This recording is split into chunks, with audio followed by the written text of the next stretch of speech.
Sir, ये इमरान खान साहब का भी एक बयानिया एहतसाब का 24-25 साल तक वो ये कहते रहे और बिलाशुबा एहतसाब होना चाहिए था। पाकिस्तान का एक मसला करप्शन रही है, इस पर कोई दो राय नहीं है।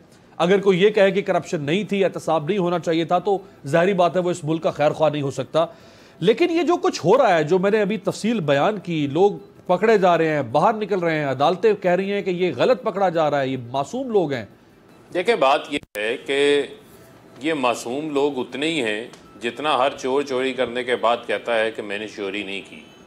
इनका मामला क्या है? इनका मामला ये है कि सबसे पहले तो जो इनकी क़यादत है, जो इनके सरगना हैं, जिन्होंने इस मुल्क के अंदर सियासत के अंदर आकर करप्शन को बुनियाद बनाया, ये सियासत जो है वो इनकी करप्शन का कारोबार है। वो है नवाज़ शरीफ, जिनके एवन फील्ड के मामलात से उनको सज़ा हुई और सज़ा होने के बाद बजाय वो जेल में सज़ा काटते, उन्होंने एक ड्रामा रचाया बीमारी के नाम के ऊपर। इलाज के बहाने मुल्क से बाहर जाते हैं, 8 हफ्तों की बेल ख़त्म हो जाती है, वही अदालत उन्हें वापस बुलाती है, वापस नहीं आते और अपनी ही अपीलें, जो अपनी अपीलें दायर की हुई हैं फ़ैसलों के ख़िलाफ़, उन फ़ैसलों के ख़िलाफ़ उन अपीलों के अंदर आकर अदालत के सामने पेश होने को तैयार नहीं होते। अदालत उनकी सज़ाएँ बहाल कर देती है। सबसे पहली बुनियाद तो ये है ना, जिसके नाम पर ये कहते हैं जी हमारे ताहयात कायद नवाज शरीफ हैं। अब आप अगर आ जाएँ, एहसन इकबाल इतने ही मासूम हैं तो उन्हें इस मुल्क के वज़ीर दाखिला भी थे, इस मुल्क के प्लानिंग के वज़ीर भी थे, उन्हें इकामे रखने की क्या ज़रूरत थी? इसी तरीके से जो है वो ख्वाजा आसिफ हैं, मुल्क के वज़ीर दफ़ा भी थे, वज़ीर ख़ारजा भी थे, इनको जो है वो इकामे रखने की क्या ज़रूरत थी? अब मामला ये है कि बेल सबका राइट है, बेल होती है, लेकिन जस्टिस आसफ सईद खोसा रिटायर्ड साहब का ही ये फ़ैसला है कि जब आप बेल में किसी केस के मेरिट्स को डिस्कस नहीं करते, क्या इनका एक्विटल हो गया? अब ये नैब के अदालत में जाएंगे, एहतसाब अदालत में, वहाँ जाके इन्होंने मासूमियत साबित करनी है अपनी, वहाँ तो अभी इनका एक्विटल नहीं हुआ। तो लिहाजा मैं समझता हूँ कि अगर कोई अदालत रिमार्क्स देती है बेल के अंदर हवाले से, तो नैब का सेक्शन 9 है जो एसेट बियॉन्ड मीन्स की बात करता है। सही है। जो असासे इनके पास हैं, इनके ऊपर केसेस तो एसेट बियॉन्ड मीन्स के हैं। अगर इनके ऊपर वो केसेस हैं, उन केसेस के ऊपर आज जो इनकी जायदादें हैं, जो इनके वसाइल हैं, उन वसाइल के वो साबित इन्होंने करना है। अब मुझे आप आसिफ अली जरदारी की बात कर लेते हैं। 33 अरब रुपये उनके केसेस से रिकवर हुआ। इतना माल लूटा हुआ है कि इतने पैसे तो उनकी जेबें भरी हुई हैं लूटे हुए माल से कि चलते फिरते 33 अरब उनकी जेबों से गिर जाएगा। बिल्कुल ठीक। अब मामला ये है कि ये जिस तरीके से निज़ाम को रोकते हैं, अब मरियम सफदर के वकील ने 6 बार इल्तवा ली है, 6 बार इस्लामाबाद फर्रुख भाई चेक करें, बिल्कुल जो अपनी अपील दायर की मैं आपकी तायद कर रहा हूं, फील्ड के फैसले के मैं इस बात पे तायद कर रहा हूं 6 बार इल्तवा ली। बिल्कुल आपसे बिल्कुल आप बजा फरमा लंबा करते हैं कि वकील जो है वो डिलेइंग टैक्टिक्स इस्तेमाल करते हैं। आप बिल्कुल बजा फरमा रहे हैं, और ये सिर्फ इस एक केस में नहीं, ये तकरीबन कमोबेश हर केस में इसी तरह से हो रहा है। लेकिन मेरा सवाल यह है कि 3 साल गुजर गए सर, अगले महीने अगस्त की 18 तारीख को पूरे 3 साल हो जाएंगे आपको। वो इनके कहने पे करते हैं। चले वो मैं आप जैसे आप फरमा रहे हैं मैं ऐसे ही मान लेता हूं, लेकिन मेरा सवाल यह है कि आप 2 साल बाकी हैं, तो जब 5 साल हो जाएंगे तो आप क्या लोगों को यह बताएंगे कि जी ये वकील जो है वो तारीखें ले लेते थे, इन्होंने कामे क्यों लिए हुए थे, ये अस्पतालों में चले जाते थे? ये जवाब तो नहीं होगा ना सर, 25 साल का एहतसाब और 5 साल में एक भी सजा ना हो सके? देखें बात यह है अमीर साहब, एक तो काम यह है कि आप जो है वो लॉ ऑफ लैंड को छोड़ें और आप जो है इनके ऊपर जैसे तैसे करके आप इनको जेलों में डालें और आप लूटा हुआ माल निकालवा लें। दूसरा मामला ये है कि ये जो है वो कहते हैं ना चोर और साथ में चतर, यानी कि 7 तहमों के अंदर जो है वो करप्शन की हुई है, वाइट कॉलर क्राइम है, दूसरे ममालिक में जाके पैसा मनी लॉन्ड्रिंग किया हुआ है, उनके साथ आपके म्यूचुअल लीगल असिस्टेंस के कवानीन नहीं इन्होंने बनाए। क्यों नहीं बनाए इन्होंने? इसी वजह से कि ये अपना पैसा बाहर लेके जाते थे, किकबैक्स का मनी लॉन्डर करते थे। आज जो शहबाज शरीफ का FIA का केस है, वो कहते हैं मुझे किसी 5 स्टार होटल के अंदर बुलाएं, वहाँ पर मुझे अच्छा सा खाना खिलाएं, फिर मेरे से तफ्तीश करें। भाई आपके ऊपर 25 अरब रुपए का आपके मुलाजमीन के ऊपर केस है, ये मसरूर अनवर कौन है, ये कैश बॉयज कौन है, आपने बताने हैं। सलमान शहबाज मुल्क से बाहर बैठे हुए हैं, उनको बुला लें मुल्क में वापस। मामला ये है कि ये वो चैलेंजेस हैं, लेकिन करप्शन इस मुल्क के अंदर एहतसाब को तो कभी इन्होंने पनपने नहीं दिया। अगर अब एहतसाब हो रहा है तो उस एहतसाब के निज़ाम को मजबूत होने दें, उसको पनपने दें, एक और ताकि कल को कोई भी हो, कोई भी इक़्तिदार के अंदर हो, एक और उसको ये इस चीज का खौफ हो। सही है, कि मैंने जो है वो कौम के पैसे से लूट मार नहीं करनी। बिल्कुल ठीक है। एक सवाल और फिर मैं आगे चलता हूं। आपने कहा हम जारी बात है लॉ ऑफ लैंड के पाबंद हैं, यहाँ कोई डिक्टेटरशिप तो है नहीं कि उठा के जेलों में डालने और पैसे निकलवा लें। तो सर अगर लॉ ऑफ लैंड की रुकावट बन रहा है इस एहतसाब के अंदर, आप सिटिंग गवर्नमेंट है ना, उस लॉ ऑफ लैंड को किसने तब्दील करना था?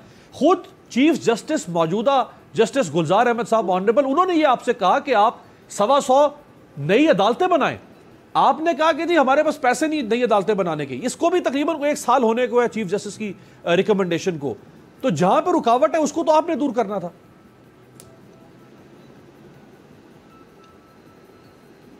नहीं, देखें बात यह है कि जहां तक तो रह गई, एक है नैब के लॉज हैं, उसके ऊपर बात कर लेते हैं।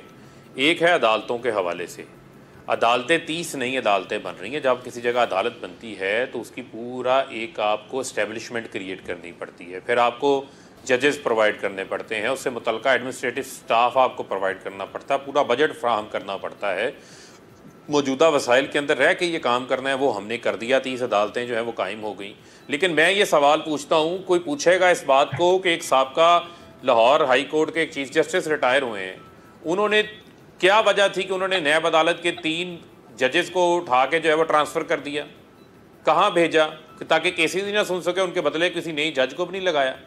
ये भी तो एक सवाल अपनी जगह के ऊपर मौजूद है ना, जहां पर हमें सिस्टम के अंदर जो है वो रुकावटें क्रिएट की जाती हैं, जिसका बेनिफिट ये लोग लेते हैं। सही है, ये उसके बेनिफिशरीज हैं। आप हुदैबिया केस उठा के देखें ना, सारा मुल्क से बाहर रहते हैं, वापस आते हैं टेक्निकल ग्राउंड के ऊपर केस बंद करवा लेते हैं। चलें, एक दिन भी मेरिट के ऊपर दोनों बेनिफिशरी साथ मौजूद है। अब जरा बेनिफिशरीज को भी शामिल कर लेते हैं। अब्बासी साहब, सर तुसी बेनिफिशरी हो, तुसी सर ये मतलब आप लोग नहीं काम करने दे रहे एहतसाब वाला, आप लोग रुकावट पैदा कर रहे हैं, आपके वकील मसाइल पैदा करते हैं, आपके मुल्जमान मुल्क से भाग जाते हैं, वापस नहीं आते हैं। ये वो वजूहात है जिसकी वजह से एहतसाब स्लो है। बिस्मिल्लाहिर्रहमानिर्रहीम, बहुत शुक्रिया। आप देखेंगे अगर मैं या पीपल्स पार्टी वाले दोस्त साथी को बात कहें तो मुमकिन है कि फरग हबीब साहब को अच्छी ना लगे, लेकिन इस मुल्क अदलिया ने नैब के बारे में क्या कहा और हुकूमत के बारे में क्या कहा। पहले सुप्रीम कोर्ट ऑफ पाकिस्तान ने कहा ये अदारा जो है इसको हुकूमत अपनी ख्वाहिश का तकमील करने के लिए इस्तेमाल कर रही है, आर्म ट्विस्टिंग के लिए कर रही है, ये अपने हुकूमत को बरकरार रखने के लिए नैब को इस्तेमाल किया जा रहा है। उन्होंने कहा ये जाली केस बना रहे हैं अपोजिशन के ऊपर। सुप्रीम कोर्ट ऑफ पाकिस्तान ने कहा कि ये अदारा अपनी अफादियत खो चुका है और ये हुकूमत का अहलकार बनकर काम कर रहा है। फिर हाई कोर्ट के जजेस साहिबान ने, इस्लामाबाद हाई कोर्ट और पेशावर हाई कोर्ट के जजेस साहिबान ने जिस अदारे के बारे में बातें की वो क्योंकि कि हम पहले दिल से कह रहे थे कि ये इमरान खान साहब जाली केसेस बनवा रहे हैं अपोजिशन के ऊपर, इन केसेस में कोई सदाकत नहीं है, ये अदालतों में जाकर स्टैंड नहीं करेंगे। जिस तरह इस हुकूमत ने FIA और नैब को इस्तेमाल करके इस अदारे को तबाह किया है, इसकी अहमियत खत्म की है, इसकी जो अकाउंटेबिलिटी का प्रोसेस था वो इतना डिस्प्यूटेड कर लिया है कि अब तो इस अदारों पर कोई यकीन करने के लिए तैयार नहीं है। कोई एक केस आप बता दें, किसी एक लीडरशिप को इन्होंने छोड़ा हो, आपने पूरी उसकी डिटेल बताई है, मुझे आपको दोहराने की जरूरत नहीं है। लेकिन जो ही अदालत में जाता है अदालत कहती है कि प्रोसिक्यूशन अपना केस साबित करने में नाकाम हो गया है, ये केस गलत बनाए गए हैं, इन पे कोई इनके पास एविडेंस नहीं है, कोई शहादत ये ला नहीं सके। आप जब अपने अपोजिशन को जाली केस बनाएंगे तो उसकी अहमियत, उसका ये रिजल्ट निकलेगा जो अभी अदालतों से निकल रहा है। और आज भी इन्होंने सबक नहीं सीखा। जो आदमी PTI में चला गया है, किसी भी जमात से छोड़कर PTI में चला गया है, वो सादक अमीन है, वो ठीक है, वो बात ऊपर कोई चेक नहीं रख सकते। और जो आदमी अपोजिशन में उसका रोज केसेस बनवाते हैं और आप तो अदालतों को क्वेश्चन करते हैं। अब ये हबीब साहब की खौफनाक बातें देखेंगे अदालतों के ऊपर, ये अदालतें अगर रिमार्क देती हैं तो अदालतें क्या PML की अदालतें या PTI पीपल्स पार्टी की अदालतें या हमारे कहने पर ये चलती है? और इससे बड़ी बात देखें कि ये किसी चीज को बर्दाश्त करने के लिए तैयार नहीं है। Chief election commission of Pakistan ने जो एक आईनी अदारा है, जिस आईन ने पाकिस्तान ने अख्तियार दिया है कि मुल्क में फ्री एंड फेयर इलेक्शन करें, उन्होंने एक आर्डर किया है कि डिस्का के इलेक्शन जो है वो पूरे हल्के में होने चाहिए। वुज़रा की टीम ने बैठकर उनके खिलाफ प्रेस कॉन्फ्रेंस की है, उनको बुरा भला कहा है, इस हद तक गए कि उनको कहा कि आप रिजाइन कर दें।